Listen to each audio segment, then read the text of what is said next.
following program may contain coarse language, violence, nudity, mature subject matter, or scenes which may not be suitable for all viewers. Viewer discretion is advised.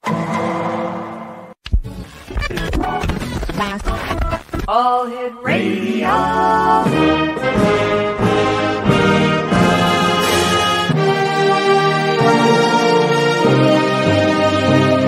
Welcome to the X Zone, a place where fact is fiction and fiction is reality.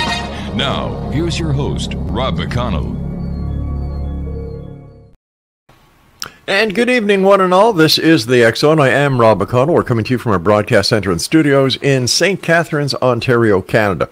Now, for all of you who are wondering, where is St. Catharines? Well, St. Catharines is on the shores of Lake Ontario, in between Hamilton and Niagara Falls. We're about 15 minutes away from the crossing into the state of New York from Niagara Falls to Buffalo. About 40 minutes from Hamilton and about an hour and a half to the Queen City of Toronto. So that's where we are. Plenty of action in this area when it comes to the paranormal. We have UFO sightings. We've had Bigfoot sightings. We've got ghosts galore just down the road in Niagara-on-the-Lake where the War of 1812 was fought. And a lot of strange and wonderful things. I'm not only talking about the people, I'm talking about everything else that happens around here. What a show we have for you tonight, Exonation. My first guest who will be joining me in a moment or two is Monique Chapman. And sometimes I wish that we could broadcast the pre-show interviews and chats that I have with guests, because this lady is fantastic. And we're going to have a good hour with Monique. Dr. Will Horton is with us tonight. He was supposed to be with us last night, but something happened at his end. He's with us tonight, and we're going to be talking about the psychology of addiction. Then Paul Dale Roberts is with us discussing the paranormal, and in the final hour, William Barnes and Sasquatch research. All this tonight here in the X Zone on the Talkstar Radio Network, Mutual Broadcast Network, XZBN or the X Zone Broadcast Network, and on Channel 54 on Simul TV. Speaking about Nicole, wow. Speaking about Monique Chapman, let's bring her in. Hi there. Welcome back. Thank you. I don't know why I called you Nicole there. You know, it's still like French, right? Monique, Nicole, you know. Oh, yeah. That's as long it. as you don't call me the B word, I'm cool. Unless you mean bad B word. I was thinking B word beautiful. Okay, that wasn't what I was thinking, but I'll take that. Thanks very much for joining us, Monique. Tell us a little bit about yourself and how you became to enter into the wonderful world of metaphysics and the work that you do. Ooh, a little bit about myself. Okay, native New Yorker, born and raised. My family was into this, and I didn't know that I had any abilities that other people didn't have until I went to kindergarten, and I was telling the kids about the colors that are around them, and they're like, whoa, you're weird. So I quickly learned to squash that, and plus being the only black kid in the school, that didn't help either. So I squashed that, but it's a family learning. We used to practice. My mother was into a lot of voodoo, which she taught us. I didn't necessarily resonate with it. And my father was extremely psychic. So we'd play these little psychic games, and we didn't call them psychic game. We just called it games. And my intuition grew, and I stuffed it down for a while. And then when I went to out in the working world, I was software sales rep, seems like forever, 25 years. And I got tired of doing that, you know, flying all over the country and not being with my family. And I wanted to be with my kids. Family loved me because they could fly first class and do whatever, you know, on their end. But I was the one suffering. So one day I just decided to quit across country from Rochester, New York, an area you were kind of talking about. Yep. When I was leaving there, went to flying over Minnesota. When I got over Minnesota, I don't know why, I said I had enough. When I landed in San Jose, I sent the computer and everything back and said bye. Came home, told my husband. When he got up off the floor, he's like, well, what are you going to do now? Because we were a two-income family. Right. And at that point, I said, you know, I don't know, but I'll figure it out. Give me a couple of weeks.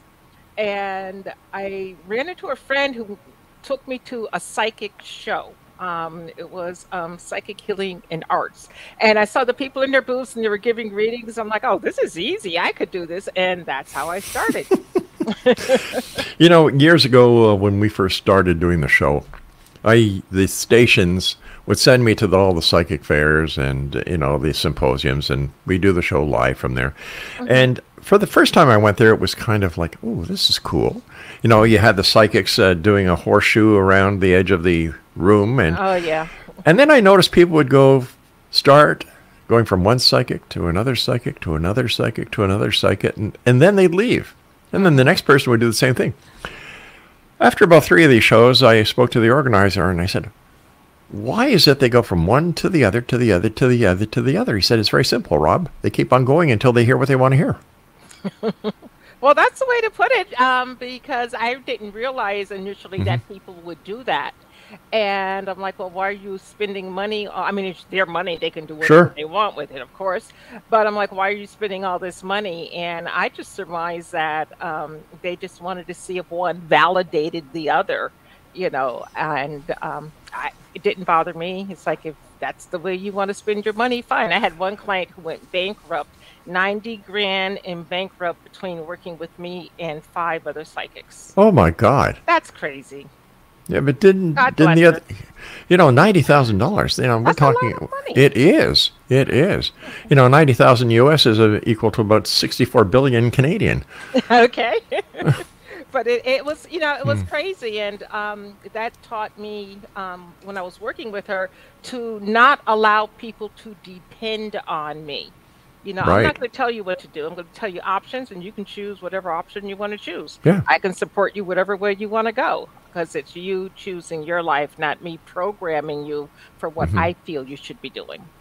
Why do you think some people need to go to a psychic, especially the ones that get attached to the psychic, that form a dependency? They don't understand their own power. They don't realize that they have the same ability that anybody they're sitting in front of has. And it's been drummed out of them, usually by the age of 5 or 7, that, you know, that imaginary person or seeing the colors or whatever was a bad thing to do, and you have to stuff it down. So then they're going to give over their power to somebody else. It's almost like going to organized religion church, where the person standing in the pulpit supposedly has all the power, and then you listen to them. So, you know, they just don't understand that they're powerful beings. They don't understand they're here to learn. Yeah, I've got a different view of religious organizations, and especially the mainstream ones. You know, it's brainwashing. Thank you. It's brainwashing. Thank you. That's exactly how I feel. Yeah. You know, that and control. Oh, big time. Big time. And once again, they build a dependency on their parishioners, you know, to keep giving into the church and doing this, doing that. And, you know, I was raised as a Christian. I got kicked out of the Anglican church at the age of 13 because I was asking too many questions. Questions that children were not supposed to ask. In fact, the minister called up my mom and said, you know, your son is the son of the devil. We don't want him back here. Oh, wow. Because I asked him, this is the question that got me booted out. If God created Adam and Eve, and they were the only 2 people, and then they had Cain and Abel, that's 4 people, right? It says in the Bible that, I get the kids mixed up. Which one was the survivor? Which one was the murderer? Oh, I have no idea. Okay. I think Cain slew Abel, I believe, but I'm not religious. Okay. So you know who I'm talking about. You know, like he crossed the mountain to the desert to another town where he married a wife, took on a wife. Where the hell did she come from? Exactly. You know? Yeah. Out. Yeah. Well, mine wasn't that bad. Same age. Well, a year later, I was 14. And I asked, why do babies die? Because that just hurt me to my heart. Oh, yeah. And nobody could give me a satisfactory answer. So I said, I had enough of this. Now, since I lived in the house, my parents did do the mainstream religion so that we were accepted within the community. So I just learned to be quiet, but I was done. You know, I said, there has to be something else. That has to be the hardest loss that a mother, father, and grandparents, aunts and uncles can go through. It is. My stepson died in June that just passed. June 6th, he passed away, and his birthday was June 21st. My condolences. 53 years old and died of a heart attack just like that. And it's hard. And I was just a stepmom. you know. And if it was hard for me, I can't imagine, you know, if it was one of my kids, honestly, I would still be in the bottle of Grey Goose. Well, I'll tell you something. We were in Montreal in July to see my dad. He was 94. And we got a call from my daughter that her baby had passed. Oh. Her unborn child. Oh. She went to the hospital. They couldn't find a heartbeat. Heartbeat. Oh. And a lot of questions are asked at that time to God. You know, like, why? Why children? And, you know, one member of clergy said, well, Jesus said, suffer little children to come on to me, for thine is the kingdom of heaven. And I said, okay, suffer. Oh, why? What did this? Yeah, exactly. Anyway, so you can see why I got kicked out of the church. I asked too many questions. Yeah. Well, good for you. Yay! You and I were talking before going on air that we should form our own church. Yeah, there we go. How about this? How about this for a title? The Church of the People Who Give a Damn. There you go. Yes. You take care of the U.S. chapters. I take care of the Canadian chapters. Yeah, and everybody gets to have their own BS belief system. That's right. Plus, you and I get a tax exemption. There you go. There you go. So, what was it like when you decided to come out of the closet with your gifts? With your gifts. You notice I had to pause there and kind of figure, well, how the hell do I ask this? What was it like when you took the veil of secrecy off you and said, ta-da! Here I am. Yeah. You know, it was frightening, and it was frightening because I wasn't, at that time, I was concerned with what people thought of me. Yeah. Now I don't give a so, but back then it was frightening because I still wanted to be accepted on some level. Okay. And I started talking to people when I was working in corporate America, and, you know, I would just say something and everyone would say, you read me like a book. And I'm like, okay, you know, where's this coming from? Because I don't know if I'm right or wrong. I just tell people. If you ask, I tell. And that's the end of that story. So when I decided to quit my job and I said, well, what am I going to do now? That's when it came, okay, this is what you've done all your life. You've been weird according to regular world all of your life. So take that weirdness and let's do something with it. Let's have some fun and make some money. And before we go to there we go. Well, I'm glad you did, because I think you'd made the right choice, because that was part of your destiny. Right? Thank you. Yes. You and I have to take our first break. Please stand by. Monique Chapman is my special guest, X-Zone Nation. Her website is moniquechapman.com. This is the X-Zone. I am Rob McConnell. We're coming to you from our broadcast center and studios in St. Catharines, Ontario, Canada.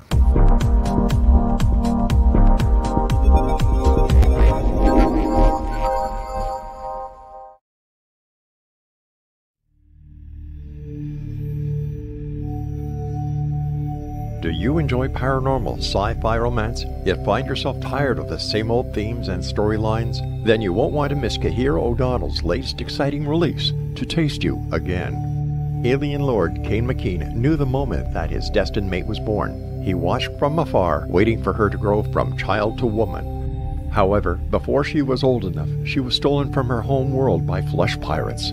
Kane searched 10 long years to find her held in a suspension chamber, a 10-year-old girl in a woman's body.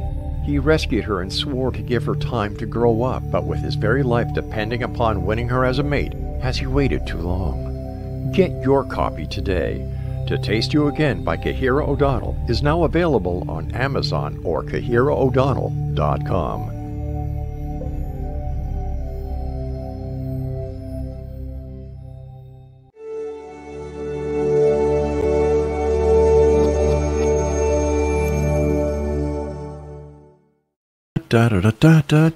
Oh, welcome back, everyone. I'm Rob McConnell. My guest is the one and only Monique Chapman, and her website is MoniqueChapman.com. Listen, you were saying that, you know, your family, your mom, your dad, yourself, intuitive, right? Mm-hmm. What was it like at Christmas time? Would you walk down, look at the tree, and just kind of turn around and say, well, thanks very much, everybody, because you know what that was in every package, you know? No, I didn't, because I don't know how I learned this, but I can turn the intuitive ability on and off. And when I was a kid, I would Hmm. just like be wide open, but I was so excited about Christmas, and my parents did it grandly. I mean, Oh, the that's 12 wonderful. foot tree and, like 10,000 presents. So I was too excited to see what was in the next package. I was like, woo, you know. Oh, how fantastic that was. It's hard to Yeah, fool me now, though. really. My All husband right. can't pull anything off like a surprise. Yeah. It just doesn't work. I think that when it comes to husband and wife, that there's a special psychic bond that forms. I like my wife is like your husband. Like she'll say, Hmm. I'll say something, and she'll say, "No, what do you really mean?" Well, blah, blah, blah. No. Okay. Well, so much for Laura, who is my senior executive producer, and she's in the control room giving me dirty looks. So we better go on. Uh-oh. Yeah. I'm in trouble. I'm in trouble. You're a spirit release therapist, okay, Yeah. amongst many other things. What do you do as a spirit release therapist? I mean, I take all that negative, gnarly energy away from people who decide to play with Ouija boards and then the spirit goes within them, people who live near cemeteries, people who are just walking down the street. The spirit says, "Oh, you look good. Let me jump in and control you." So after their life goes to crap, they call me and they say, I can't think, I can't eat, I can't, whatever right, it right, is. right. And then Yeah. I take a look at them. And if they are truly having a spirit attachment, we set up a time and remove that energy. And I remove it by talking to the energy, Hmm. which is residing in your subconscious mind. And it's really a tupla, but people don't want to kind of look at that. But anyway, I talk to the energy and I find out why it came. What is it getting from being there? What purpose was it trying to serve to the person? Find out where it would like to go, present a place that is going to be wonderful for them, where they can't bother another entity or human, and we send them along. So basically, you send them to the light? No, No, I eh? send them. Okay. No, I send them to where they want to go, because some people don't want to go to the light. You Really? get some of those negative spirits that are really Satan worshipers and whatever, or lower vibrational Right. worshipers, and they don't want to go to the light. Okay, they're interested in going someplace else. So I talk to them. What would your particular environment be? What is it that you Hmm. love? What is it that you want? And I send them, but it's in different dimensions, if you will. And there's no cookie cutter process. Okay, each individual one is different. And it takes about 3 hours. And I talk to the person, and while I'm talking to the person, the spirit is listening. Sometimes the spirit even speaks up before we even do the relaxation. And, we let the spirit just move forward and talk. And usually they're not very nice. They always want to cuss me out. So basically, from what I'm hearing, a spirit release therapist is an exorcist. In a sense, because I don't, I watched, was it Linda Blair or whatever Oh, her yeah. was this, and none of that. But yeah, it's exercising energy that is no longer wanted by the person. But sometimes the person who says they want the energy to go away are really comforted by the energy being there. So you got to get their mind straight, their head straight first, as to, do you really want to let this go, or is this something you want, and then do the work. So it's a little bit of the Stockholm syndrome as well. Yeah. Where, yeah, holy Yeah. cow. It must be very draining on you. No, you just No? because I don't take on any of the energy. I use protection, protect myself. I protect the other person, of course, and Yes. we just send that energy on. I'm not taking it, not working here.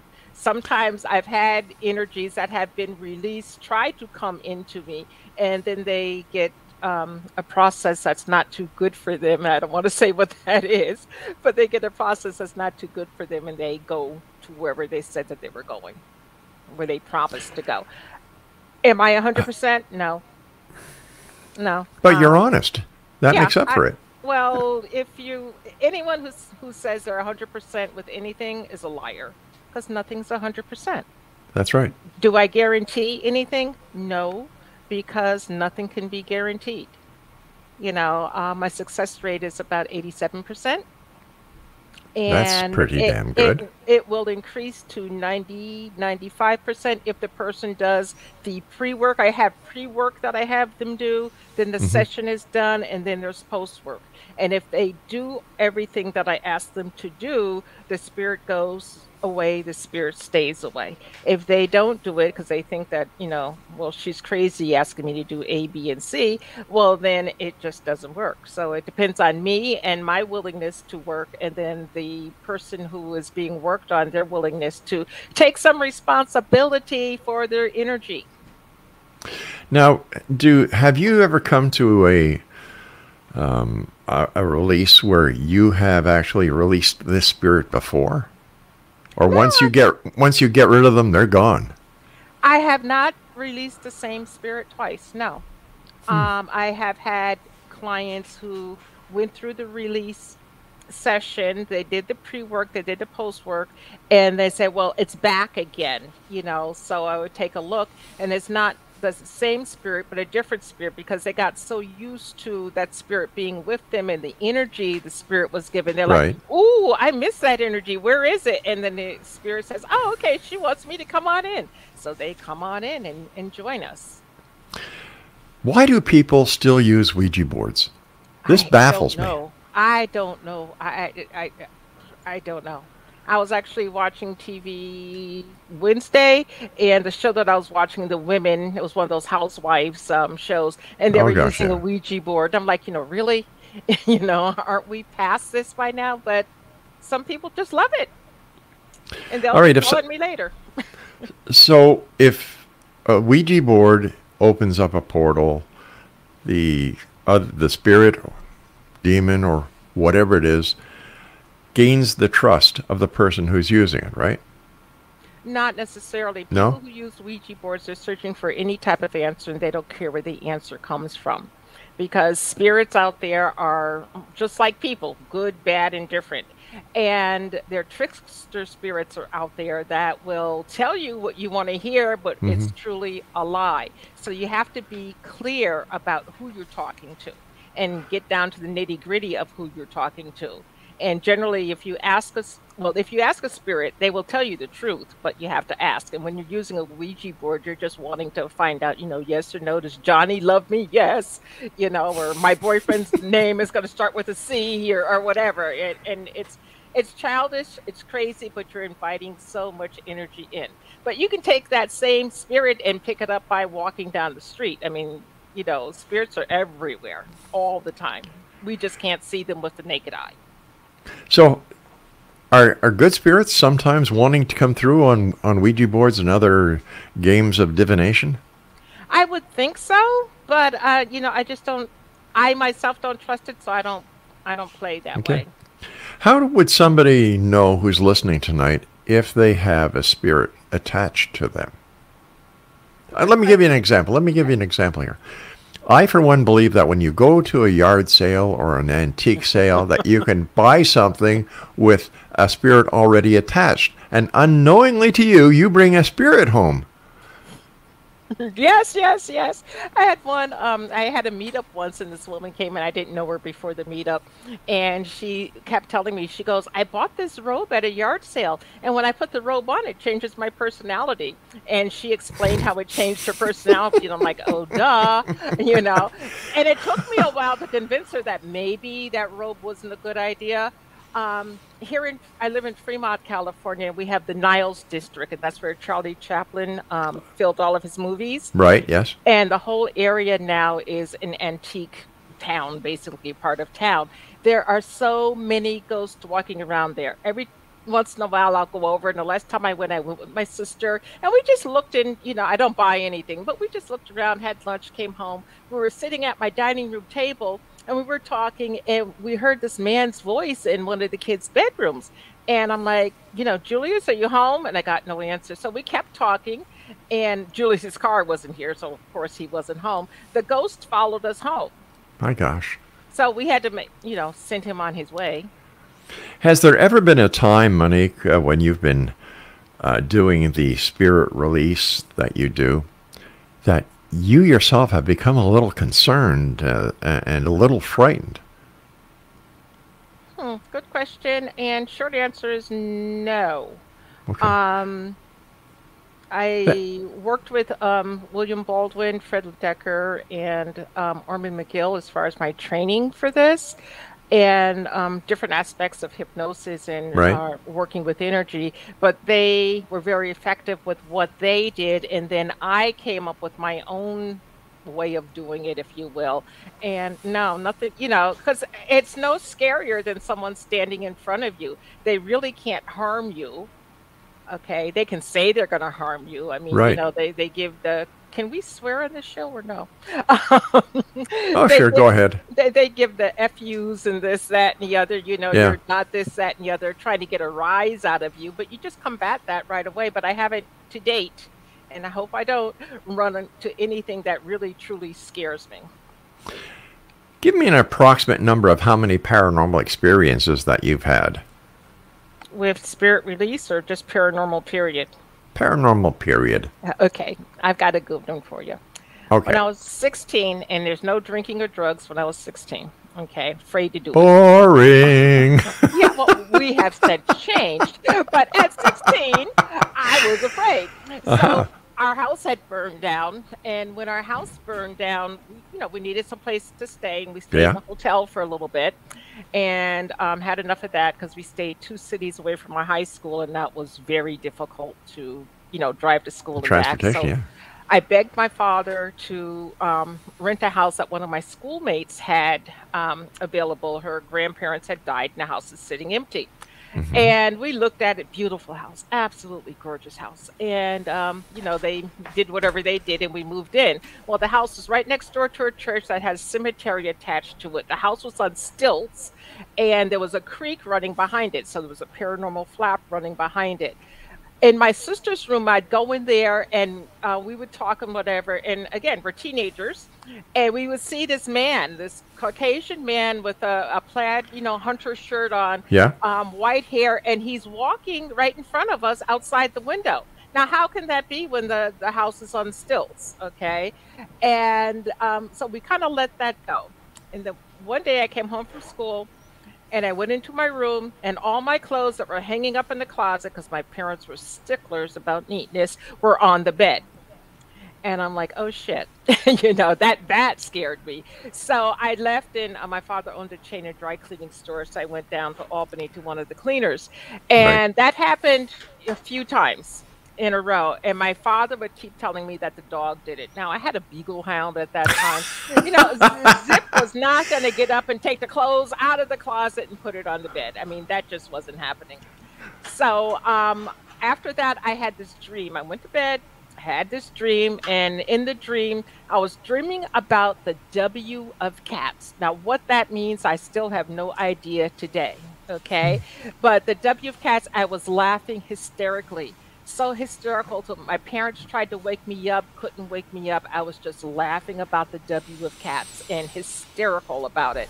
So after that, my father was like, well, maybe we should, think about someplace else to live. But before we moved, the basement in that home, and again, beautiful home, they had a like a shuffleboard design on the floor and all kinds of things. The furnace would scream like a human. Oh my gosh. And the sewer system would back up, and there's feces all over the floor. Not urine, not liquid, just caked with feces all over the floor. So that was paranormal enough for my mom and dad. So we left. Wow. It's funny because my dad was in the dry cleaning business as well. So really? Wow. So I know how hard your dad worked. Yeah, very hard. Very, very hard. On his feet all day, and then the carbon tetrachloride and the pressing, the whole bit. Gosh, yeah, I'm a great presser.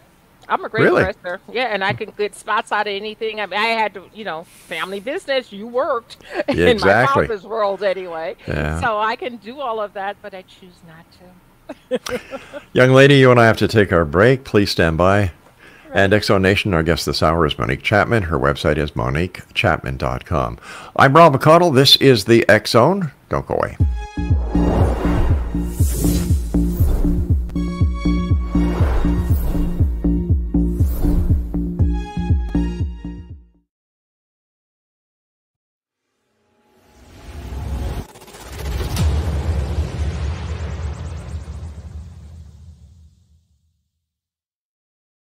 So I was watching the X Zone TV channel last night when I was abducted by aliens, and they kept repeating to me over and over again, simultv.com, simultv.com. What's simultv.com? That's what I asked them. They had it written on the side of their UFO. How do you spell that? UFO. No, I mean simultv.com. simultv.com. simultv.com. Right. simultv.com. Interesting that you were abducted by aliens in a simultv.com UFO last night. Oh, yeah? Yeah. Now that you mention it, I remember now last night I was awakened from a deep sleep. My great-grandmother was standing there. She said she'd come from the hereafter to tell me about simultv.com. She even spelled it out for me. simultv.com, sonny boy. simultv.com. simultv.com, sonny boy. Wow. Yeah. Guys, you'll never guess what my psychic guru just told me. simultv.com. Exactly. Are you guys psychic too? Of course. We all know about simultv.com. simultv.com.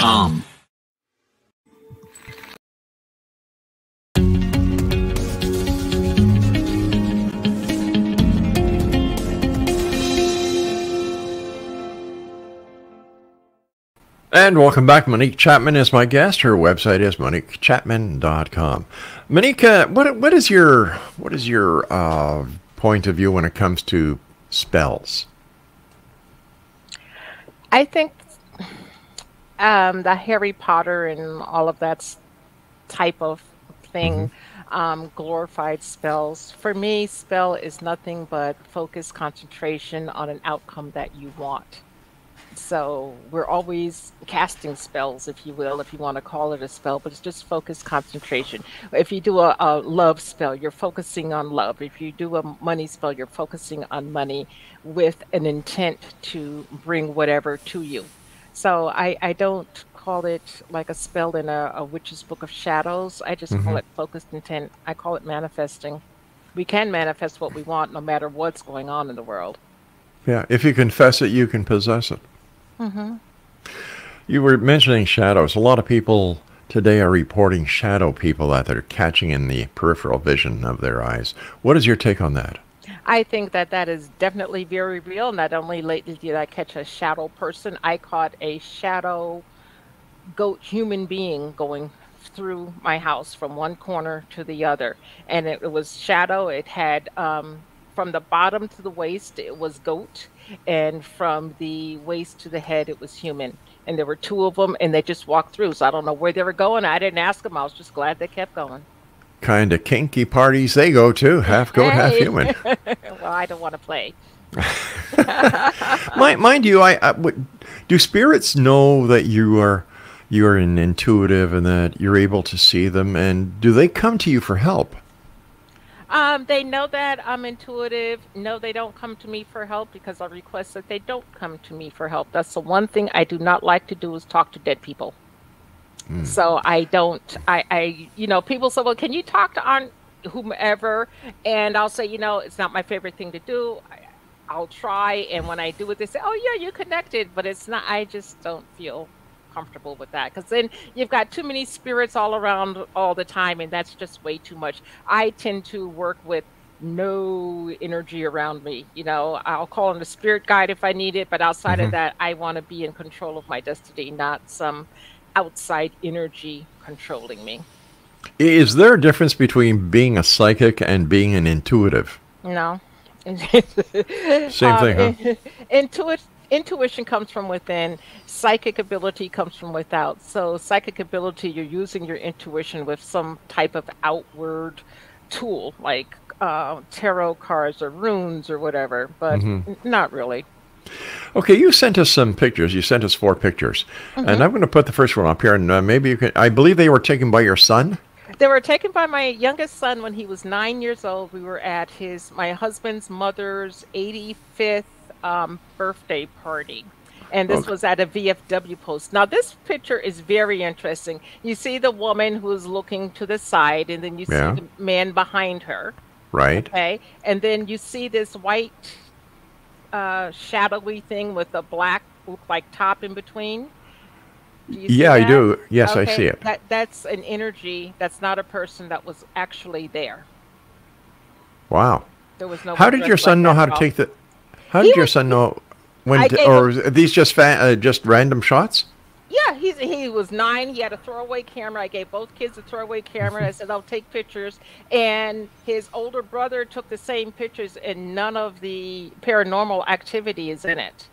Wow, But this let's go. particular kid can see ghosts, and this, he's very psychic and Intuitive. very, yeah, but he doesn't believe it. So that part doesn't work for him, but he's good at seeing ghosts. All right, let's go to our next one. Okay. This one is really Now, this interesting. this one is freaky. This one is freaky. Yeah, because I mean, you see that being, right? And I have no idea who it is.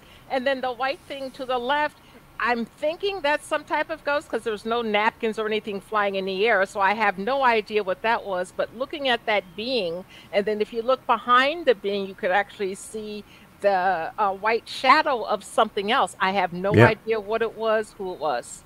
None. All right, let's go to the next one. Okay. Okay, now this, yeah, it's very interesting. Yeah, it looks like whatever the spirit is or the entity is dancing with the gentleman. Well, the gentleman is my husband, and his father had passed away at this point, and his father had a particular way of holding his hand. Okay, now if you look at my husband and you look on the, I'm trying to figure out the left side, you will see like a thumb with a thumbnail, and then if you look on the right side, you'll see the index finger, the middle finger, the ring finger, and the pinky finger sticking up. That's how my father-in-law held his hand in real life constantly. Oh my gosh. So he was hugging his son. Now, again, the white thing, to me, that must be some type of energy, but I just don't know what it is. It's fascinating. That's what it is. It's just fascinating. Let's go to our next one. I think this is the final one that we have. Okay. Oh, okay. So that's me with my hand out, and my friend Brian and Deb. And on the way to the affair, my in-laws didn't particularly care for me because I could call them on their shit. And so, I was in the car. I said, let's send out healing and love and all of that. And look what came out of my hand. Wow. Energy was coming out of my hand. Now, mind you, this is at a VFW post, the cemetery in the area, Albany Rural Cemetery, which is one of the most haunted cemeteries in the United States, was 4 miles up the road. So I don't know if it was energy coming from there, or what, but others energies were with us. And I didn't feel at ease when I was there. You know how you can walk into some place and it's like, oh, I just can't get comfy no matter what.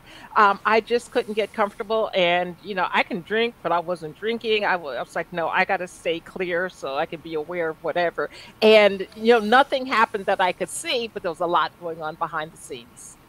Thank you for allowing us to share those photos, Monique. Oh, yeah. Thanks. You're welcome.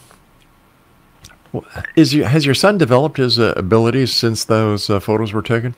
Yes and no. He can still see ghosts. The last time that I'm aware that he used it for a while when he was going to college, he was a bartender. And a bar back first and then a bartender. And he worked at, the San Carlos Lounge in San Carlos, California. And there was this long-running story about a man being murdered in the bar. And he was a biker dude, long hair, mustache, typical what you would imagine a biker guy to be. And every Sunday we would go over and have drinks with him because it was slow. It was just slow. And we were sitting there, and he was doing his thing, and he stooped down and he got back up and he was facing the mirror, and he turned around and he looked and he goes, oh, but it's not there. And he turned around and again, I said, what's not there? He goes, Mom, that biker dude was standing behind you. And I'm like, okay, but he described him and I didn't see him, but he could definitely see this person. And he tends to know when people are going to make their transition. He does, eh? Yeah.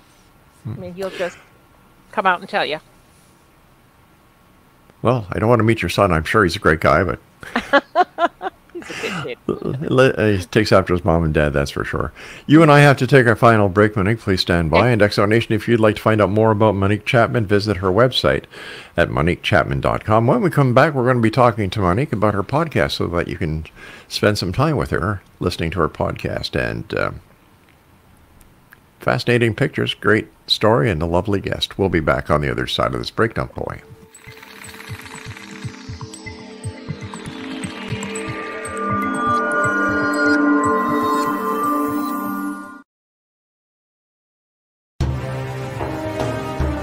To be accosted in her bed and abducted by aliens was the last thing Michelle expected. Yet the fateful morning of her destined death changed everything. Lord Lan Ramos, Alpha King of Vidar, the monstrous befanged alien looming over her bed, was her destined mate come to save her from certain death. He is a telepathic mute shifter. Can Michelle accept him and his animal? Once on Lan's home planet, Michelle becomes increasingly psychic, revealing her as the fabled Oracle of Vidar. As factions conspire to destroy them, will they overcome mounting threats? Will Michelle's growing gifts save them, or ultimately destroy her? Don't miss this sci-fi shifter romance with charismatic and engaging characters. Get your copy today, The Oracle of Vidar, available on Amazon or CahiraO'Donnell.com. That's CahiraO'Donnell.com.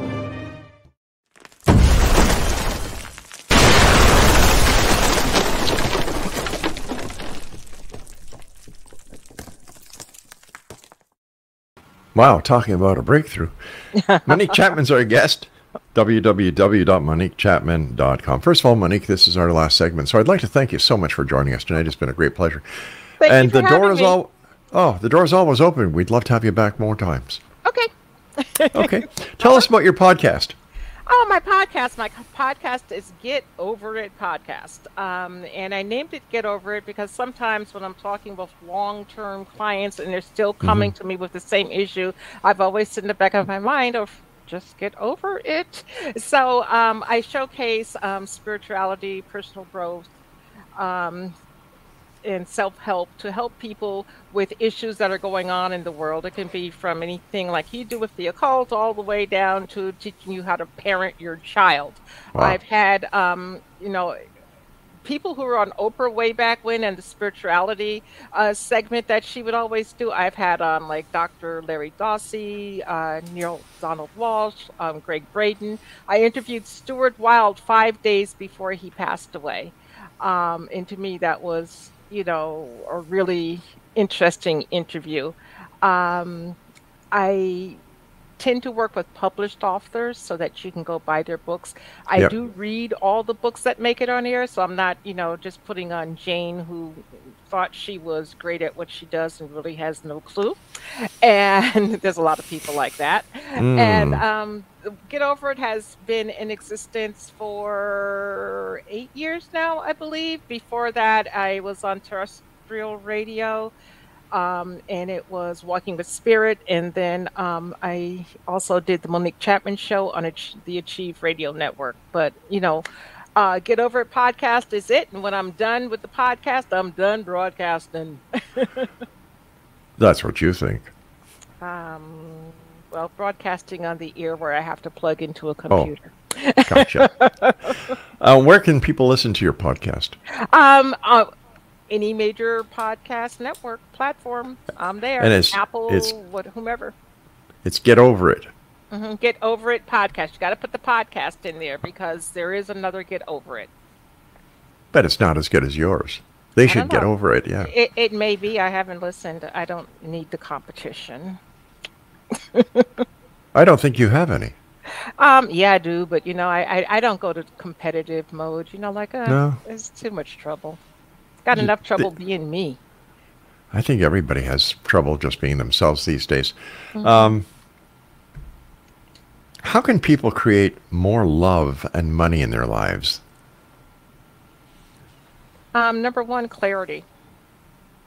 And number two, loving yourself. And if you have the clarity about the type of relationship that you want, not that, he's got to be 6'2", and he's got to be tall, dark, and handsome, or she's got to be a size 2, and, forget all of that. What is the quality of the person that you want to have in your life? What are the experiences that you like and would like to share together? I have people write them down to the tune of 150 qualities. Right. You read it every day, either in the morning when you wake up or at night before you go to bed, because that's when your subconscious mind is most open. Your subconscious mind is where we create, because you tell the subconscious mind something, it doesn't know if it's real or not. It'll just go out and bring it to you. So if you do this, it will bring in the love. But you got to be clear on what you want. You got to love yourself first and foremost. Nobody completes you. You are complete within yourself. And if you want some more money, it's about, okay, so how much money do you want? Now, if you're making $2 an hour now, don't think that $1 million is going to fall into your bank account next week, because it's not. Okay, you might try for 2,000. Okay, but get clear and then do the work. So many people just don't want to work for, what they get. It's like, oh, it should just come to me because I'm special. I'm special too, but I got to work for my money. We all do, my dear. Yeah. What message do you have for living in our times? Ooh, good question, because it is so taxing out there right now, and so toxic out there right now.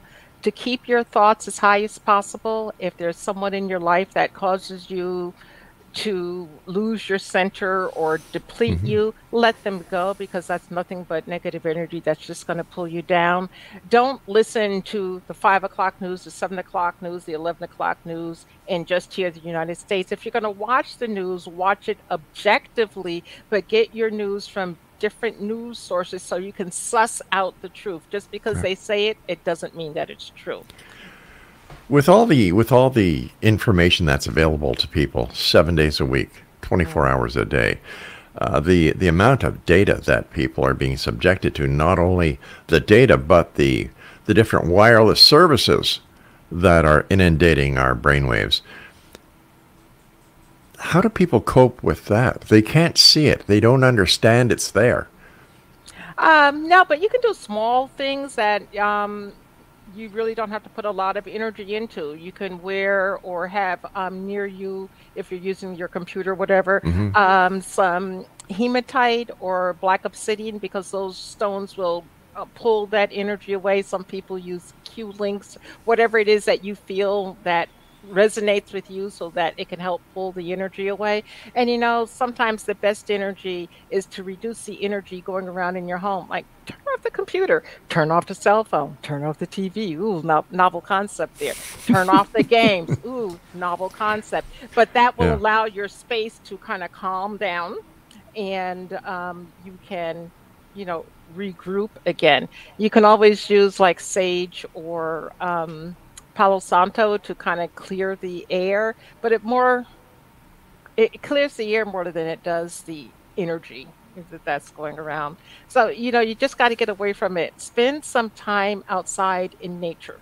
I'm a beach girl, so I go down to Santa Cruz and sit there in Santa Cruz and get those positive ions, and it just flips everything, and I come back and I'm refreshed. Some people like the woods. Fine, go to the woods, take a bath in the woods, wood bathing, and just come back revitalized. Here's my final question for you. What is your message for the X-Zone Nation tonight? Be who you are, live your truth, stand your truth, and please keep listening to the X-Zone Nation, Rob, because he does very good work. Okay. God bless you. It's true. And I'm not saying it just because I'm here. I wouldn't be here with you if I didn't feel that you're real. Okay. Very real, very valid, and brings a lot of different information to people. So keep listening, learning, okay, and trust.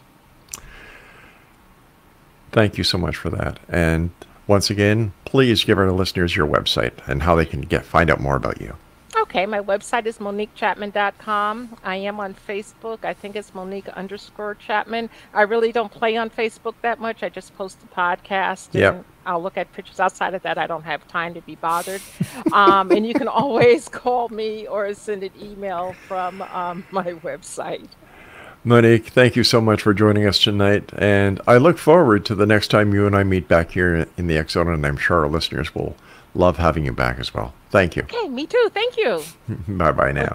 Bye-bye. Once again, X-Zone Nation, Monique Chapman has been my guest, and her website is MoniqueChapman.com. The name of her podcast is Get Over It Podcast.